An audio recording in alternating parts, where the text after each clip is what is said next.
Another way I looked at this story is to see it as the development of the poorer brother. Like at the beginning of the story, he realizes this is not the way I want to be going in the world.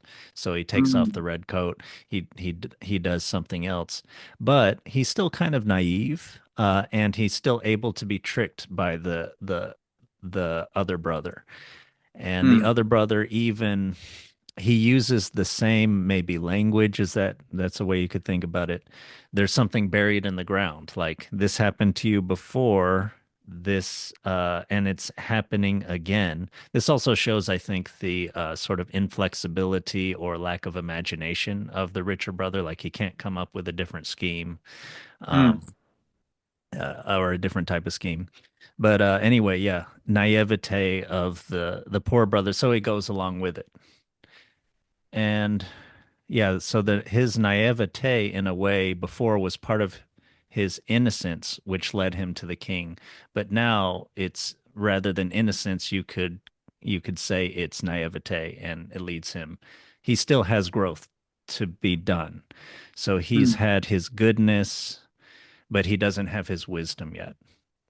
And mm, then maybe hmm. that's what like the second part of the story is about. And of course, the sack hanging from a branch by a thread, of course, invokes the image of the caterpillar in a chrysalis.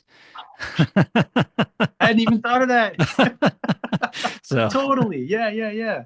so I don't know. It could be a lot of things, but yeah, that's what I thought it might mean. And then, of course, he tells the student, he identifies this as like wisdom. And then, of course, it's about working hard. He has to work his head out.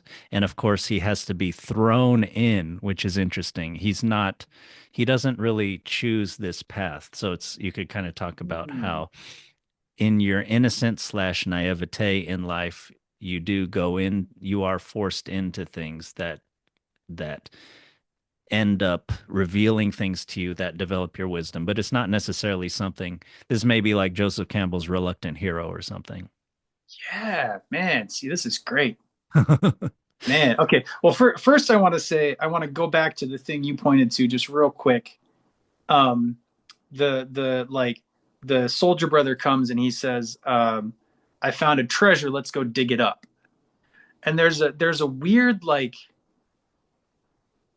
it's a mix between the two, right? Because you've got the farmer brother that's done the digging. He's used to digging, and you've got the soldier brother that's like got the money and the riches. And so it's almost like the whatever the soldier brother stands for, the king gives him the turnip, and like the lesson of the turnip is go and dig and cultivate. And he takes that in, but it comes out as like totally sideways, as like I'll use this story to Yeah, go to yeah, trick my brother, that's right. and and yet it's like there's something in the soldier brother that's telling him like, oh, digging, the idea of digging, of cultivating, of finding riches in the earth Right. instead of going and killing people. Like he gets the message, but he interprets it wrongly, which I think is kind of what you were saying with the parable language is similar to Right. that. Yeah. Yeah. He's always thinking of how he can use stuff, you know? Yeah, It's yeah, like yeah, no yeah. matter what you tell him, he'll take it and use it, like to use others, you know? Like he's Hmm. never, I don't know. I would like to almost someday maybe like write a sequel to this story where after, 50 years of like suffering, the brother finally like starts to learn his lesson or something, but that might not be good literature. But it wouldn't Yeah, be a tragedy, but you know. I mean, if there's a story there, there's a story there for sure. Mm, Um, mm. but yeah, but I also want to just say the sack by the cord in the tree dangling with his head, like that does feel like a butterfly moment, and I Right. did not see that at all. And something that brought to mind for me was and then what you were saying about turning away from the soldiering life to develop goodness but still being naive, and then that naivety ends up trapping him in the sack. Basically he's going to be killed, but then he's rescued, by the sound of the horse, and the guys run off. And so he's kind of stuck mid transformation. Um, and and the thing that gets him out of it is he takes on the element of the soul of the evil brother. He That's right. learns A how to little trick bit. Yeah. somebody.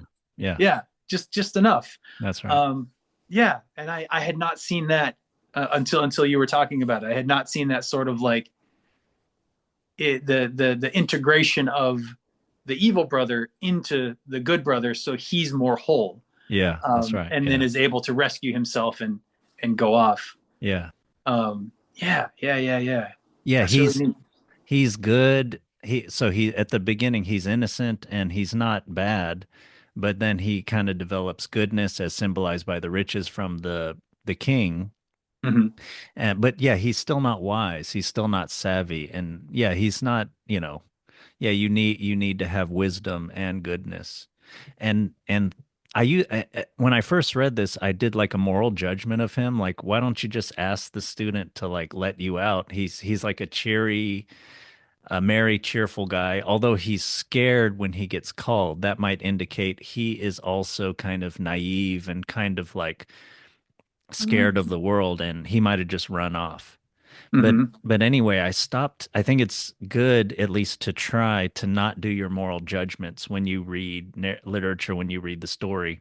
And without the moral judgment, I could see that his tricking the student shows, like you were saying, that he has developed some savviness, some able to do trickery, not for malice, but for practical things that you need sometimes in life. But at the same time, he teaches the student a lesson, not to be such a dumbass, to like think that a sack will like bring you all wisdom, which also shows, I think, is my interpretation of the student. The student is too eager and too much in love with the idea of knowledge that he'll be tricked easily. And Mm, he goes straight for it as soon as someone dangles that carrot in front of his face. yeah, So he yeah. teaches him to he so this little thing, it shows the wisdom of the poorer brother, while at the same time he transmits wisdom Hmm. to the student. And so there's like an economy of language and virtue there, I Yeah, thought. it turns out that was a pretty good sack after all.